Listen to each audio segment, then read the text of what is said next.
Today, I had the pleasure of speaking with Dr. Jaime Zuckerman, who is a licensed clinical psychologist and national expert in narcissistic abuse. She is a highly sought-after relationship coach for both men and women nationwide who are experiencing or have experienced narcissistic abuse in relationships of all types. Today, we are talking about how to distinguish a narcissist from someone who has narcissistic traits. Dr. Z shares narcissistic behaviors to look out for when dating, so you can prevent falling into the trap of these abusive relationships. She also teaches strict boundaries to set and ways to heal yourself with a whole lot of love, kindness, and compassion while navigating a breakup from a narcissist. I hope you gain something from our conversation. Happy to introduce our guest today, Dr. Jaime Zuckerman. Thank you for joining us, Dr. Z. Thank you so much for having me. I'm very excited. I have been waiting for this conversation, and I'm standing right now. I've got a standing desk that my husband gave me, and I'm like feeling in my power. I'm like, we're talking about narcissists today. So this is one of these conversations. I'm like putting my black glasses on. I put my love sweater on purpose because I got we got to be in our power, but also like this is coming from a place of love. Hold strong for this. Yeah. This is a rocky one. This really is though, and this is what you do day in, day out. Is you're working and you're teaching, and you're also, of course, a therapist working with people that are dealing with narcissism and narcissism in their relationships. And my colleague and I purchased and took your course. Great. I left now. What? Now what? Right? Healing from narcissistic abuse in relationships. And it was a fantastic workshop. You packed in a lot in those 90 minutes. I was like, holy moly. I was taking so many notes. And so I know the power of the work that you're doing, Jaime, and it's pretty incredible. And I've been listening to your podcast and learning so much from you. And I think that this conversation around narcissism, has really blown up, in the last, what would you say, maybe 10 years? Where this word narcissism has really, I would say even less than that. I do. I think the pandemic is kind of what really just magnified it. But I think it's been out there for I'd say like a little less than 10 years. And then I think that especially in the last 3 years, it's really just, just kind of exploded for better or worse with, misinformation sometimes, but it definitely is out there for sure. Yeah. But really, that's what I was hoping to gain and give our listeners more insight on this topic, and for us to learn more about what really a narcissist is versus what a person may have narcissistic traits or features, like you say, is not necessarily like diagnosed as a narcissist. So what I thought we'd start with like getting some education on learning about a narcissist. And then we'll go into, warnings. Like this is what, if you're dating somebody, these are the signs to watch out for, or if you're in a relationship with somebody. And then if you are breaking up with them, you go through so much in your course around healing. Which I don't think a lot of people talk about, right? We are focusing on the other person rather than if you are in a relationship with somebody, how do you overcome and heal through that? Because and from what you teach, it is such a long, rocky road. And so that's what I'm really hoping we get out of this hour. Sure. Yeah. No, okay. Absolutely. Yeah. So can we go through learning about a narcissist, and can you share with us the traits and features, and behaviors of a narcissist, and how even with some understanding, maybe some of our listeners can avoid the trappings of these types of people in the first place? Sure. Yeah, no. So I think there's been a misconception about what narcissism is. Obviously it is somebody that's grandiose in their ideas, kind of this larger than life, but not all the time. So there's different types of narcissists. There's that malignant narcissist where they're the same way they are with everybody out in public, and you know what you're getting. And then you have covert narcissists, which could be the most lovely, charming people, but then behind closed doors are just monsters. And it becomes difficult to know what to look for because there are variations. But I would say kind of the hallmark traits of somebody with narcissistic personality disorder: grandiose sense of self, kind of that means everything's about them, everything relates back to them.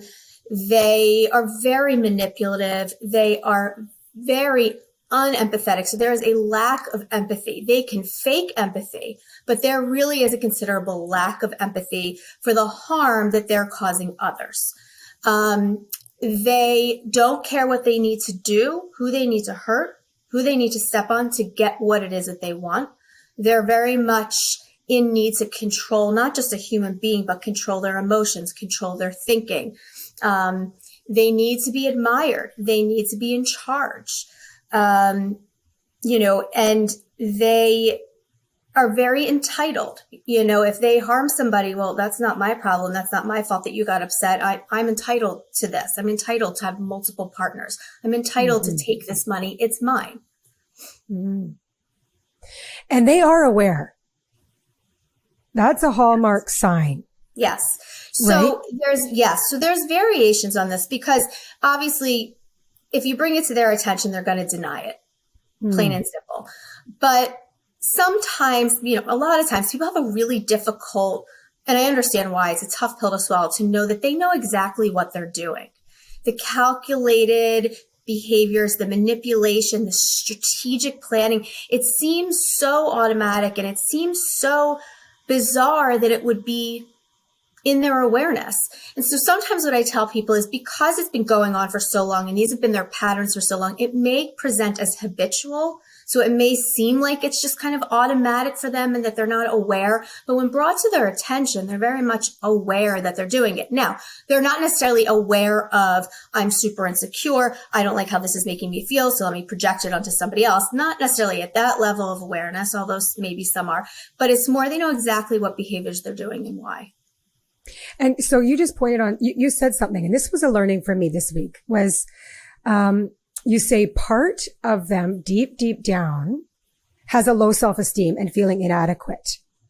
And so they do everything to prevent everyone from seeing this in them. Is that true for narcissists? Is that deep down they have this? I don't think it's true for all. Okay. I don't think it's true for all. I do think it's true for some. I think that some, based on upbringing and just based on the way that they have decided to carry this with them from childhood into now, some genuinely believe that they are, entitled, the best, above the law, above others. The rules don't apply to them.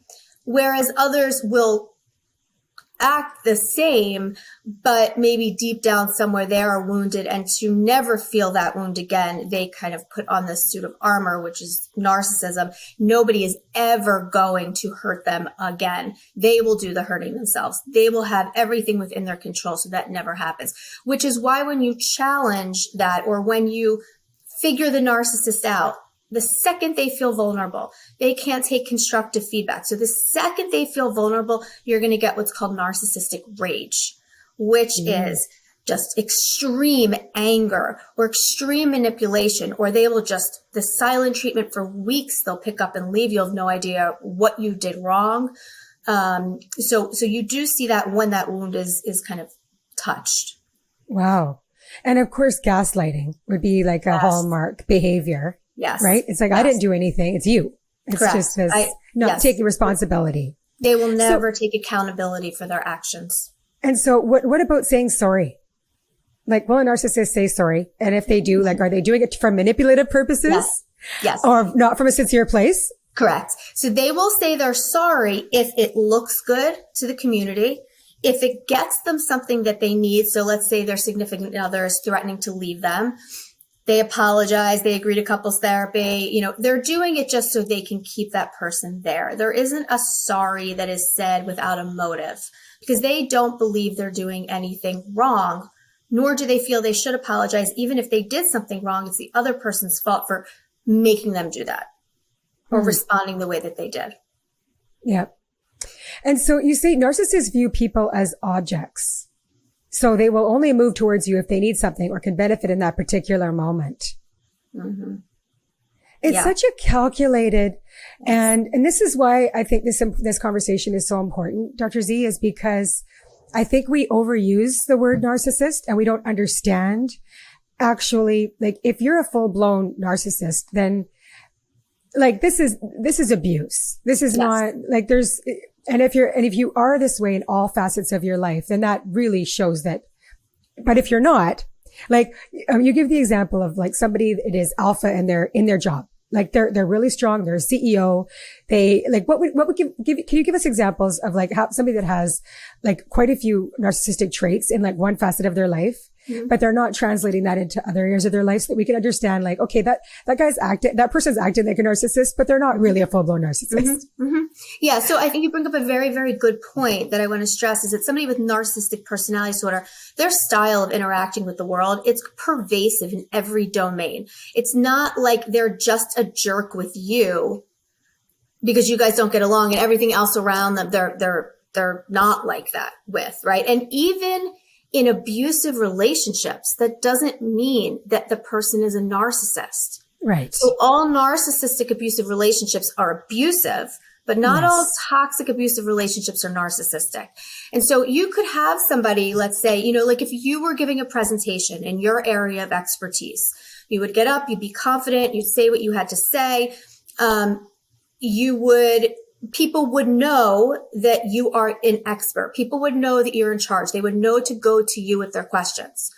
And you would have certain expectations for the people who are listening to you or certain expectations for the people who work for you, right?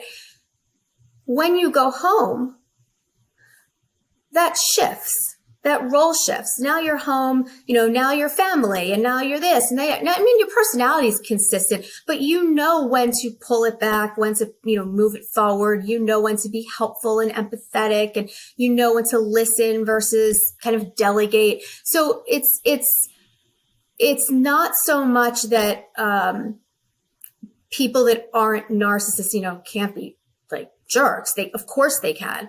But it's more about how you take those, as you said, characteristics and how you manage them when you're not in that situation anymore. Because you're not going to act like I don't act the same when I'm working with a patient or I'm giving a presentation than I do with my children. Yes. Right. Yep. I can switch it up because that's the proper social etiquette. Narcissists lack that ability to navigate different kind of social avenues. They don't care. Yes. It's not even that they're not aware. It doesn't matter. They are the same person. They'll fake it, but there's like a cognitive awareness, but they don't have that empathetic awareness piece at all. I can think of people, and I'm sure we all can think of people in our lives that, like, for instance, I could think of, you know, some strong businessmen that I'm close to. And it's like, oh yeah, like in the boardroom, oh my gosh, like that guy, you don't want to sit anywhere close to him. Like he's cold, he's serious, he's like on it, right? Yeah. And he has a reputation for being that way in his industry. But then, you know, at home, totally different story. Like sit down, he's kind, loving, very caring, very empathetic, very genuine, beautiful person. But he's got that side to him. It's just like, whoop. Right. So I get it. I actually, I can get that. So you can't just label that person narcissistic because that's just not the way it is. So, yet you do say this as well. I mean, I imagine like a lot of people with narcissistic personality disorder are not coming to you. They're not coming for help. So how, like I was curious how many people in our society, like what is the numbers of this that like, is it 1 in 100? Is it like because then how do you have accurate statistics? Yeah, that's a great question. They're not coming to therapy. Yeah, that's an excellent question. It's one of those types of diagnoses that unfortunately is kind of given kind of through somebody else relaying the behavior types to a therapist, let's say. So narcissists don't come for treatment. The times that they will present for treatment is if their significant other is making them go. For couples, which if you've heard me talk, you know that I say, I do not recommend couples therapy with a partner who is a narcissist. Do not do that. Go into your own therapy, but not couples therapy. Or if it's court mandated, let's say for co-parenting purposes or substance abuse, DUIs, things like that. But they will not present for treatment unless they are trying to make somebody think that they're trying. Yes. Okay. Now, this is where you have to make sure that you have somebody who is aware of narcissistic behaviors, because otherwise it is just a stage for them to perform. Yes, a complete waste of time. I was talking to my girlfriend that I work with about, and we took this course, your course together.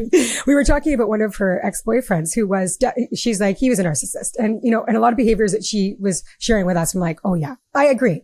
And I'm not a doctor, but I really do think so. Anyways, they did go to therapy, and this therapist was clearly not trained in narcissistic personality disorder. And she said that exact thing. She said that he charmed her the whole time, and there was no therapy happening. No, and then your friend probably feels even more crazy, Absolutely. even less validated. And then what people don't realize is the person's not going to say too much. They still have to get in a car and drive home with a narcissist. And for those of you who have been with narcissists, getting in a car with an angry narcissist. Well, what I did learn about, what I've been learning from you is like, there's no doubt that if you are in a relationship with somebody, whether it's whatever capacity, whether they're a family member, your partner, your colleague, it is going to be an abusive relationship. Like, how can you possibly have a healthy relationship with somebody that is a narcissist? You can't. Yeah. And, and I always tell this to people too, because I definitely get my fair share of nasty DMs on Instagram when I say this, but, it's for a psychologist whose main job in life is to make people do better, live better, feel more fulfilled. For me to say that takes a lot, right? Like for me to say you will never have a healthy relationship with them. I cannot stress that enough. You won't, and it's never going to be your fault. And there's ways to navigate it. And so we can go through a few of those things, because obviously there's some relationships that, you know this person, and let's say they are a narcissist, and they're related to you. It's not like you need to cut that person out of your life, but there has to be strict boundaries. And that's what you teach. It's like, and that's really, really important. So let's talk about dating a narcissist. Okay. So, and hopefully our listeners who are dating, if any of these behaviors come up, run the other way. Run the other way. I really think that these are, if you're saying these are telltale signs to identify this person is maybe a narcissist, then why wouldn't you run the other way? Right? So can you give us some, please, can you tell us some signs when you would be able to say, okay. Sure. So this isn't right. Signs of narcissistic behavior in the beginning stages of romantic relationships. It's going to feel really, really freaking good. That's the problem. Yes. It's going to feel so good. And it's going to be really difficult to even want to believe that this could not be true. So understand that you're not going to be able to break free from it just because it doesn't feel good. It's not worth it. It's going to feel incredible. So some of the telltale signs are, it's not just I met somebody and I'm head over heels and like we're seeing each other every other day and we're talking all the time. It feels like a tidal wave. It is this massive, like just sweeps you off your feet. Things like, where have you been my whole life? You are my soulmate. I have been waiting for you. I have been praying for you. We almost have our own language together. It's like, I've known you in a past life. And listen, I'll have people say, I met my soulmate on my first date. And I say, you know what? That's amazing. But you're in like the 0.001% category. You have to keep in mind, if somebody is telling you this on date number 1, date number 2, what are they basing it off of? We're not saying you're not amazing and lovely, but they know absolutely nothing about you. You're a stranger in the first date. Absolutely. You're my soulmate. I mean, like, based on what? You don't even know my middle name, right? Like, based on what information. So that's number 1. Yeah. Number 2, I could be jobless. I could be a total slob at home. I could be all these things. You're not going to love that. Exactly. So there's that aspect of it. There's going to be a ton of interim conversation between dates. I mean, constant texting, sending flowers to your office constantly, flowers at home, buying you extravagant gifts, taking you on vacation extremely fast. You're meeting friends, you're meeting family. It is a whirlwind. The sex is incredible. You know, the attentiveness they're giving you is incredible. You have never been like this before. They just want to take care of you. They start making promises about, if we're like this now on date number 3, can you even imagine where we'll be in 3 months? Like, we'll probably be engaged, living together. So they make these future oriented, future faking type promises to keep the person in. Yes. The one future thing, faking. Watch out for future faking. Right. And then the other thing is this. What you'll find is they will make you feel so unbelievably comfortable so fast with them that you will feel very comfortable talking about things in your past, things about your vulnerabilities that you never would talk about with somebody you just met recently. And they'll say things like, oh, yeah, I don't speak to my dad. I don't speak to my dad either. You know, isn't that so hard? Doesn't that suck? Yes. And so they start to get you to talk about things that you normally wouldn't talk about so early or so soon. And they store it right back here. Because what happens is they then use it against you later on down the road when the manipulation starts. If you hear things like all of the other exes are crazy, or, you know, they have friends, but like they have a lot of acquaintances, but no one really strongly connected. That was an interesting one, Dr. Z, that I was like, that's an interesting one that they have close friends? Because most likely they tend to have a lot of surface friendships, but not deep friendship, like long-term friendships. Correct. And if they have long-term friendships, each one has a purpose. So it's more about the purpose that they fill for that narcissist rather than having a long-term friendship, like my friendship with my, you know, friend from nursery school. It's not the same thing. It's holding on for a purpose to say, this is my friend since nursery school, because it looks like you're able to maintain connections. Yeah. Everybody is an object to them. What I tell people is when you have these symptoms, you see these things in the beginning and you really don't want to believe them to be bad because they feel so good. Test it. Because if somebody's really that into you, this shouldn't make a difference. So what I tell people to do is say no to somewhere you're supposed to go. Cancel the date. Don't text them back right away. Say you were busy. Or say you don't feel like going out because you're tired, but then like a couple hours later, just run out for a quick dinner with your friends. See what their response is. If their response is considerably disproportionate to the situation, that's something to keep an eye out for. If they get angry at you, if they just stop talking to you for 2 weeks. Wow. It's something to pay attention to. So test it. If they like you, they're not going to, it's no big deal. Yes. And I don't really, you know, we're in the dating process. I don't owe you anything. This is like, we're still getting to know each other. Correct. But if I think that this is something that, I mean, I've heard this, like one of my best friends was dating a man who, within like, I think it was within the first few weeks, they're decorating a Christmas tree with his ex and all the kids. I mean, she's already meeting his kids. He's talking about they're planning future trips. He's sharing his financial information with her. It was a lot. That would be a big red flag. My Siri just kicked on. Sorry about that. Okay. Can you hear me now? Sorry. Yeah. That would be a big red flag. Oh, absolutely. Okay. So love bombing. That would be like the stage of love bombing. Yeah. Right? Okay. And then, so let's say you are into a relationship with somebody. Yeah. You're past that, you know, the honeymoon phase, it could last for as long as the love bombing phase could last for as long as it's going to. And then you said a telltale flip into that relationship with a narcissist is the devaluing stage. Yes. So what will start to happen is once they have you, once they have kind of solidified the relationship, they know that you are vulnerable with them. They know that they have stuff on you. They know that they've gotten you in deep and you're starting to kind of isolate from your friends a little bit. And you really haven't seen your parents that much. And you'll start to hear things like, oh, you know, your friend Jaime from college, there's something about her I don't trust. I'm surprised you really like her. You guys seem so different. And so that stuff starts to happen and things it's like isolation. Right? Yes, but it's very, very subtle. Yeah. And this is what I try to explain to people because people always say, how did they stay with them? Why would they stay with them? This is why. Because if you think of a faucet, it's like this drip, drip, drip over months, years. But before you know it, you turn around and you're drowning.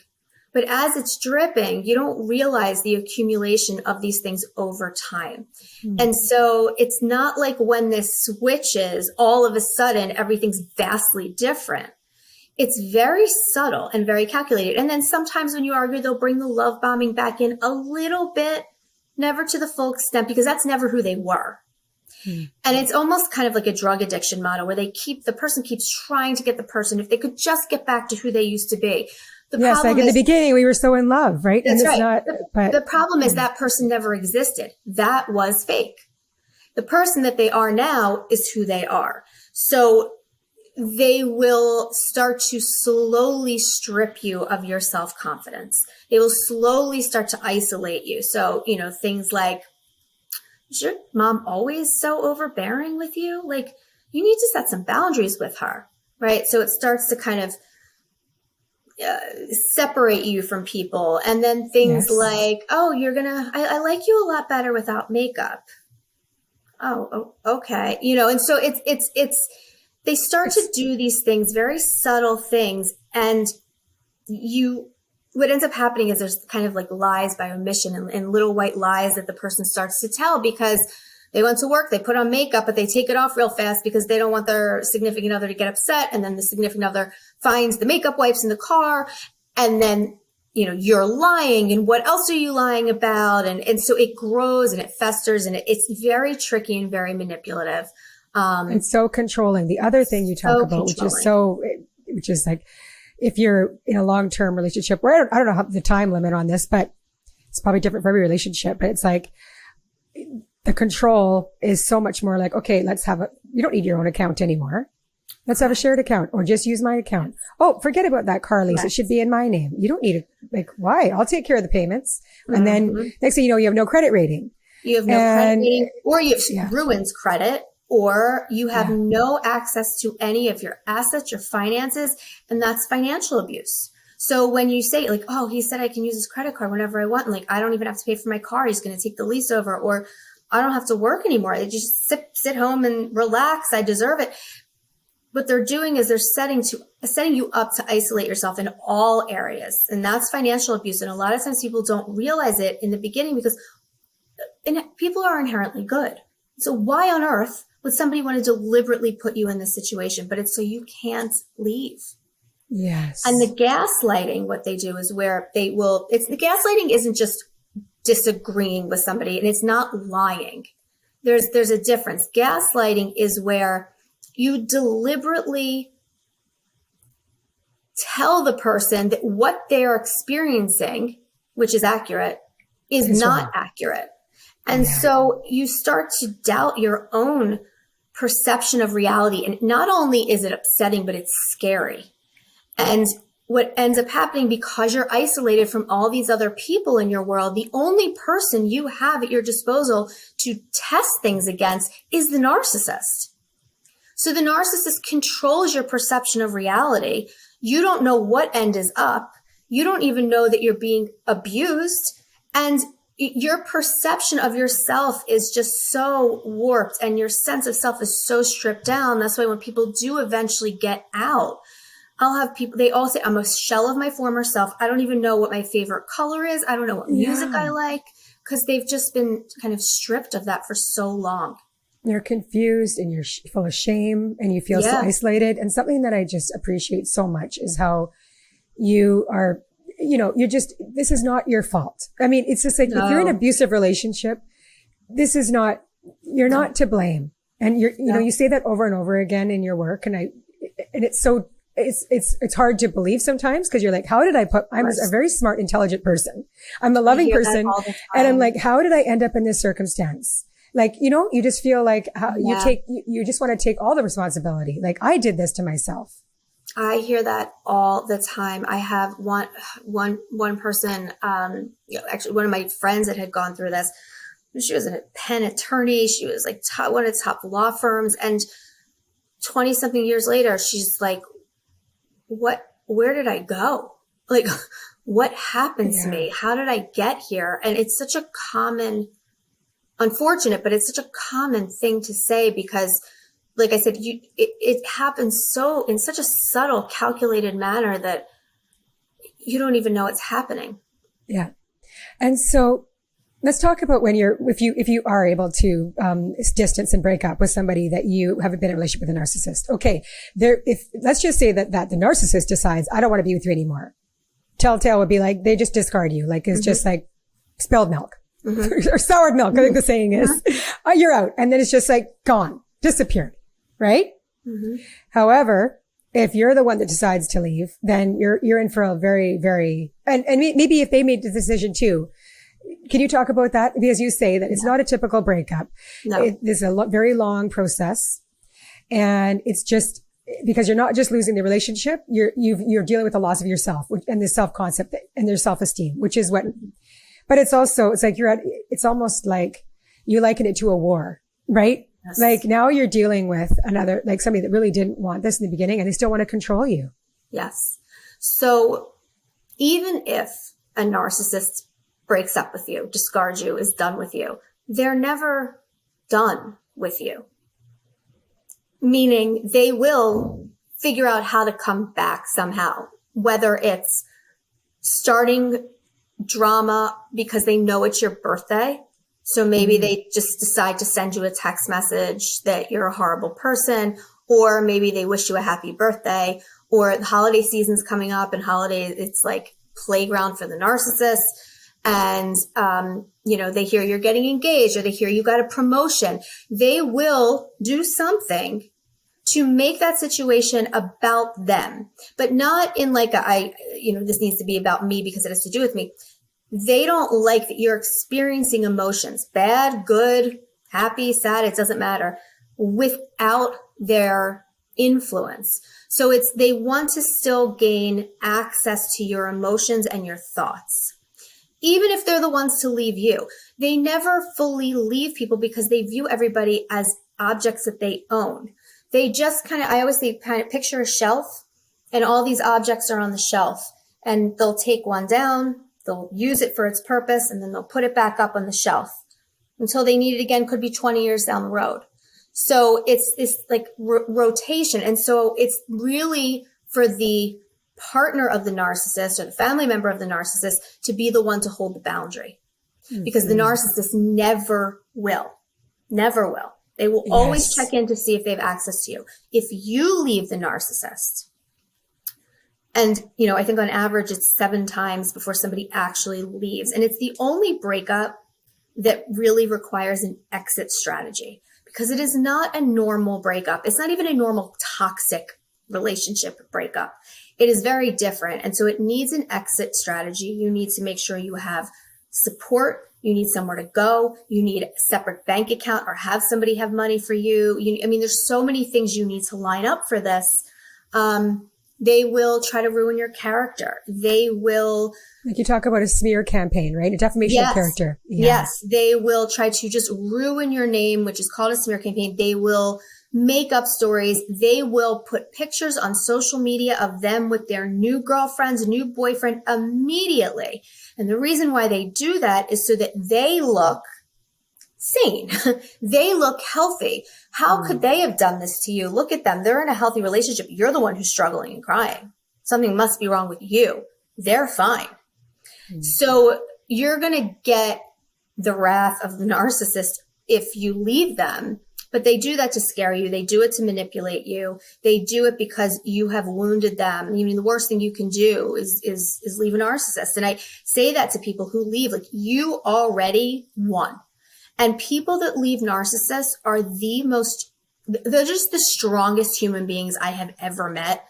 So if you've left, the post-separation abuse, which sometimes can be just as bad as the abuse you endured during the relationship, but that post-separation abuse, you can handle it.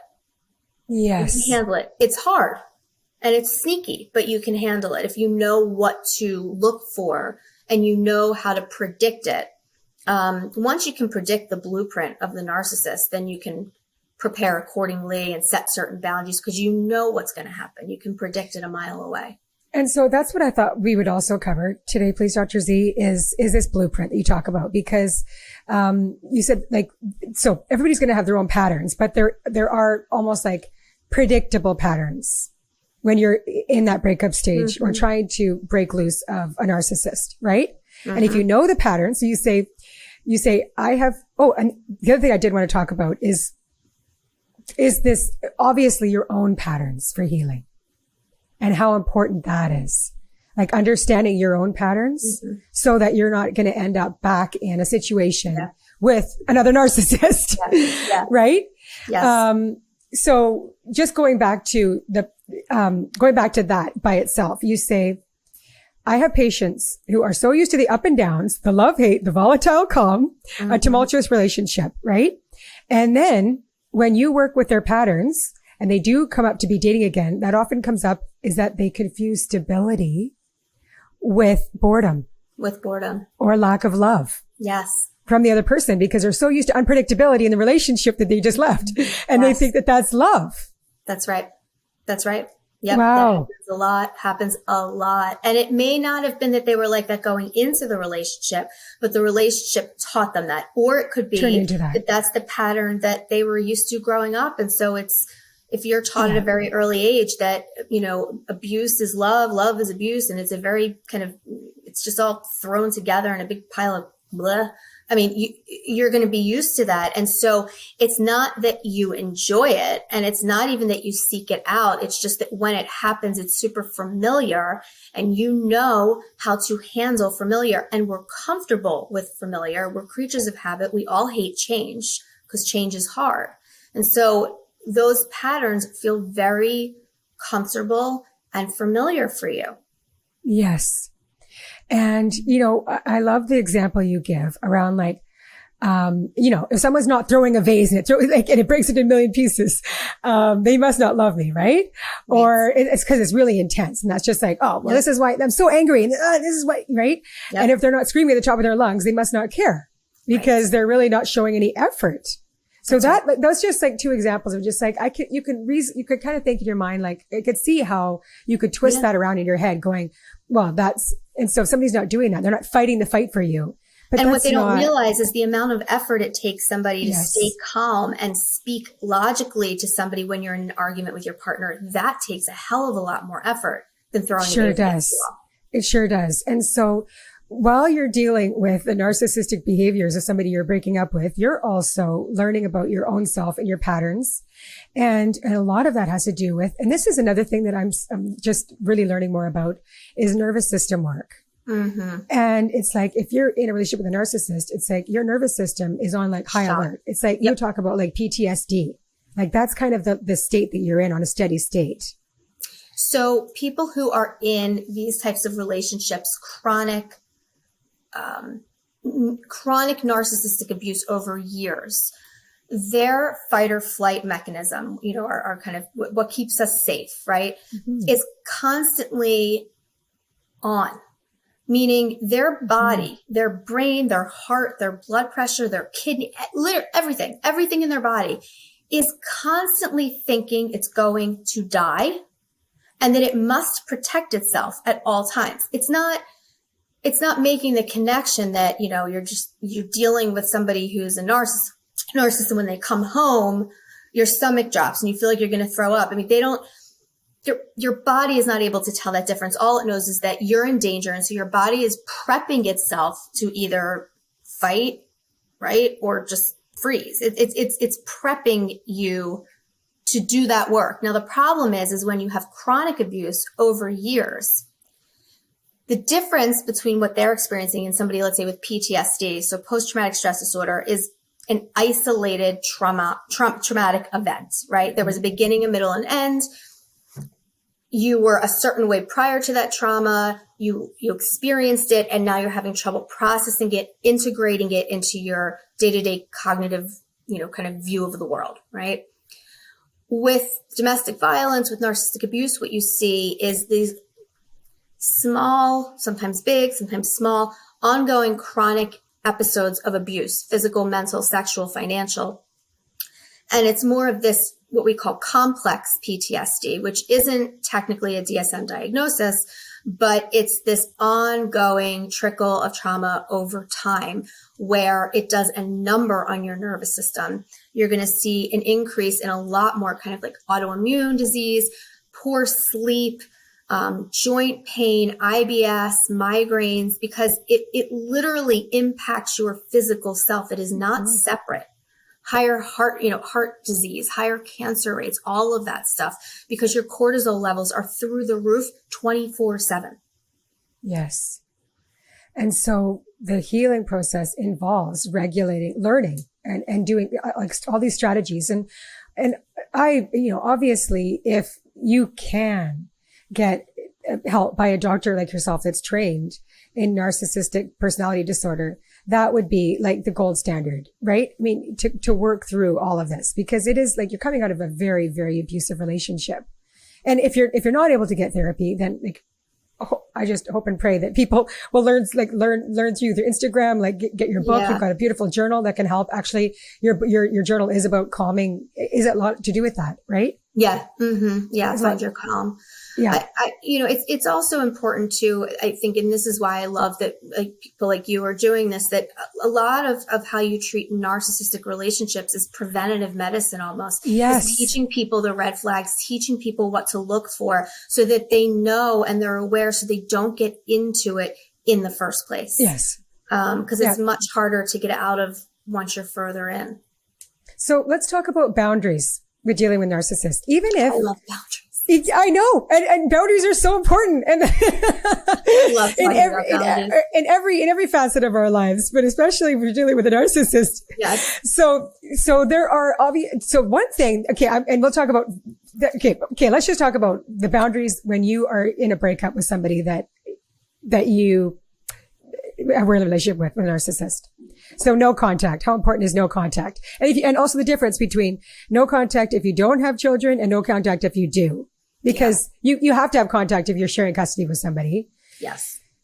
So can we talk about how you navigate that if you with or without children? Yeah. So with children is always going to be more difficult because like you said, you have to make contact. However, if this is a narcissist, right, it's going to be much different than dealing with somebody who's an ass, right? Who's just been an ass in your divorce and is just making your life difficult. Narcissistic it's different. So one of the things I recommend is you can't go no contact, obviously, because you need to speak about the kids.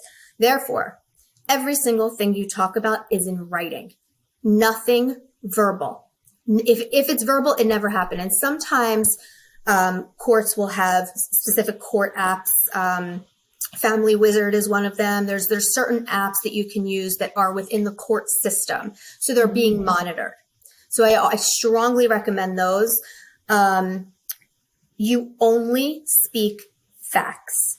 You use no emotion words. So I'm picking the kids up at 3. And if someone writes back, well, you're always late and blah, blah, blah. And then you don't respond. It's only facts. That's it.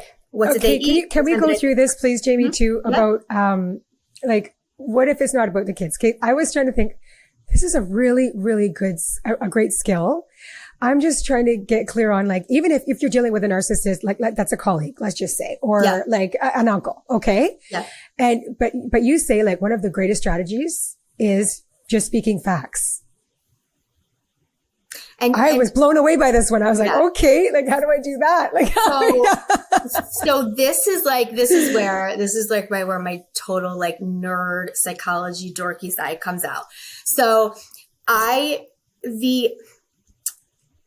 people don't realize the amount of power they have by changing even just one word that they say to a narcissist. The empowerment you get from setting boundaries, even by doing the smallest thing, is so amazing. When people actually experience it, it's just, I love watching that because they realize, oh my God, like, look what I did. So please give us examples. Yeah, we need to learn. So for example, let's say that let's use a parent. Let's say it's a parent and, they are saying something like, you see them at holiday dinner. I haven't heard from you in a while, right? And that kind of, I haven't heard from you in a while. I know you haven't. What can they say to that? You're right. You haven't. Or you look really tired. I am. Yeah. Okay. That's it. Because here's the difference. Ready? You look really tired. Are you eating? Are you sleeping? Oh, no, I'm tired. Yes, I'm busy. And they see that they're getting to you.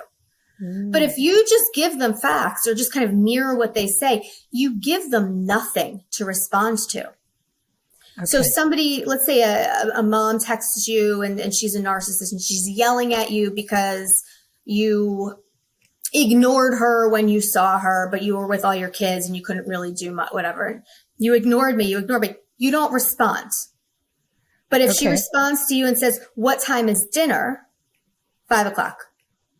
Well, are you going to talk to me now when I see you at dinner because you didn't talk to me when I saw you earlier? No response. So it literally can go back and forth, but you only respond to fact-based information. So a fact would be like, yes, I will talk to you. That's not, because that is a fact. I would just say, yes. Okay. Right. Yeah. Like I always like to think of a rock wall, you want to give them a blank wall. Anytime you give them any emotion words, ask them questions, try to defend yourself with an explanation, you give them things to hold on to. No defending. Give them nothing. The best way to manage a narcissist is to starve them of the access to your brain, to your thoughts, to your emotions. Starve them. Wow. Okay. Gray rock. You say be a gray rock. That's completely neutral. Yep. Right. No emotion. Just like no nothing. Rolling your eyes. Right. Give them nothing. Right. Nothing. No rolling your eyes. No hanging up on them. Just very neutral. You give them nothing. Yeah. And when they can't get the supply from you, they go elsewhere. Yes. They try to find a new supply. Mm-hmm. Okay. So closure. This was something that I learned as well, which I thought it's great, is that you just put it out there, right? You're saying you do not need closure from a narcissistic relationship, and you probably won't get it, right? You'll never get it because they know you want it. Yeah. And they will hold on to that for dear life because they know it's controlling your emotions and your thoughts and your behaviors. So you can't give the power of closure over to a narcissist, and really, honestly, to anybody, because oftentimes, even if you do get closure from a non-narcissist, it never really feels the way you want it to anyway, and you kind of hype it up, and you don't want somebody else to be responsible for your emotions. So you will never get closure from a narcissist for two reasons. One, they'll never give you that control. They'll never give up that control. Two, they don't feel they need to apologize for anything. And if they do apologize, it's because they need something in that moment, or they're trying to manipulate something in that moment, or there's some sort of motive behind it. It's never going to be genuine. Yeah. Ever. So for closure, you don't need it from anyone, but you certainly are never going to get it from a narcissist. It's never going to feel genuine, and you're still going to carry that pit in your stomach if you're waiting on the narcissist to dictate how you feel. Yeah. Well, I hope for anybody that's listening that they'll take your course, Dr. Z, because it was fantastic, and you just get so much information. And of course your podcast, and you do say, like, obvious is with any breakup, but especially with a narcissistic breakup, like, healing is not a linear process. No. And you just have to, and it's normal to still love this person. It's normal to miss them, right? You'll have waves of grief. You say, treat yourself with kindness. Yes. You've been through a war, and post breakup, that war will likely continue. Yes. So you just have to be kind to yourself and give yourself so much, and educate yourself on narcissism, which I think, wow. I mean, I just learned so much. I'm going to continue to learn about it. And identifying the patterns and knowing the blueprint of that person's patterns it's such an empowering thing. Yes, so that you can look at this more objectively, right? Yes. You say, like, when you're out of it, you can look at it so much clearer, and you realize there's such a distinct pattern and such a blueprint that you can use to predict and make yourself feel more in control. And I always tell people, who go back, because people in narcissistic relationships will break up, go back, break up, go back. I tell them, don't, assuming you're physically safe, don't beat yourself up for going back again, because just like you said, it's not a linear process. And sometimes it takes going back a couple of times to see that nothing's going to change. Yes. and you might go, and it's funny because going back, it's almost like this. If you tell me if this is true or not, the stages are probably going to reverse. It's like, okay, now when you go back with somebody, it's almost like love bombing again, love bombing. Yes. And then stage 2 will probably set in where the devaluing is starting again. And it'll come in sooner and faster. And the love bombing stage will never be ever what it once was, because it doesn't need to be. Yeah. Yep, exactly. So can you tell us about your book, Find Your Calm? Mm-hmm. Yes. So Find Your Calm, and then Find Good Habits is the second one. They are very integrative workbooks, and they're strategies that are based on empirical research. So they're very much focused on mindfulness, acceptance and commitment therapy, which is kind of teaching yourself how to basically sit with your discomfort rather than constantly trying to do things to get rid of it. Because the more we try to avoid and get rid of our uncomfortable stuff, the more stuck we become and the more engaged in behaviors we are that we don't value. So it looks at your values. Are your behaviors in line with what you value? And it's just a lot of good kind of grounding exercises that you can do, and you can write them in the book, but you can also just do them.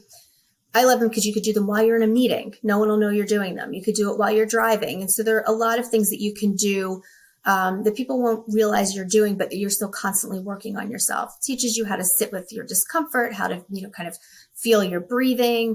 And then more importantly, which I think is always the most important part of therapy, is, okay, I know why I do what I do. I have all these skills. Now what? So it really helps you kind of plan for future behaviors and how you're going to manage them and strategies to do that. Exactly.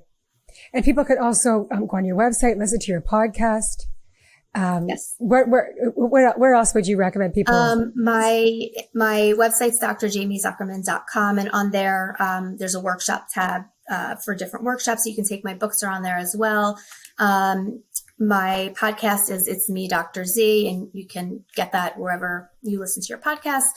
And then my Instagram is Dr.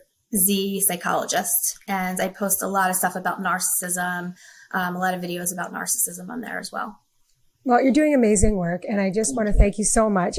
Like I said, all week I've been learning from you, and I'm just like, oh, this is so good. Like I feel like I didn't really know anything about narcissists. I thought I did, but now I really know a lot more. And if I've got any friends that are dating, I'm going to be giving them all these tips. So be like, no, watch out. That's love bombing. Watch out. Well, thank you so much, Dr. Z. I really appreciate your time. Thank you for having me. And I'll see you on Instagram. Okay.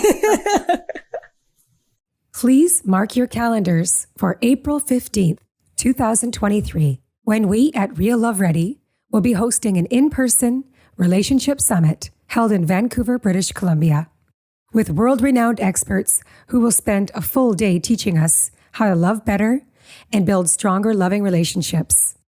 Buy your tickets at realloveready.com. We will see you there. Please visit realloveready.com to become a member of our community. Submit your relationship questions for our podcast experts at reallovereadypodcast@gmail.com. We read everything you send. Be sure to rate and review this podcast.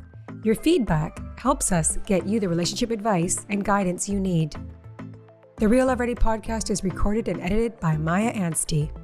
Transcriptions by Otter.ai and edited by Maia Anstey.